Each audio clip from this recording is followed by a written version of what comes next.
ইরানের বিধ্বংসী হামলায় দাউ দাউ করে জ্বলছে ইসরায়েলি শিল্প এলাকা। তেহরান ও লেবাননের সশস্ত্র গোষ্ঠীর যৌথ হামলায় ধ্বংসস্তূপে পরিণত হয়েছে দেশটি।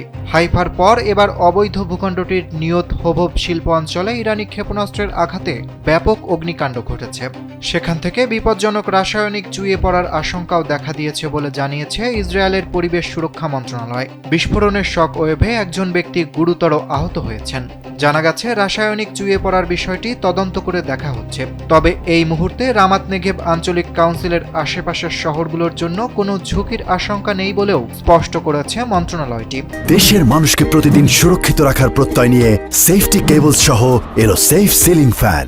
তবে এ ঘটনার পর ওই অঞ্চলের 40 নম্বর হাইওয়ে বন্ধ করে দিয়েছে পুলিশ। আঞ্চলিক কাউন্সিল এই এলাকায় চলাচলের জন্য নাগরিকদের বিকল্প পথ ব্যবহারের পরামর্শ দিয়েছে। হোম ফ্রন্ট কমান্ড ওই এলাকার বাসিন্দাদের ঘরের ভেতরে অবস্থান করতে, সব এয়ার কন্ডিশনার বন্ধ রাখতে এবং জানালা বন্ধ রাখার অনুরোধ জানিয়েছে। ইসরায়েলি সামরিক বাহিনী জানিয়েছে, ইরান থেকে নতুন করে ছোড়া ক্ষেপণাস্ত্রের পর একটি শিল্প অঞ্চলে আঘাতের ঘটনাটি সম্ভবত ক্ষেপণাস্ত্রের ধ্বংসাবশেষের কারণে ঘটেছে।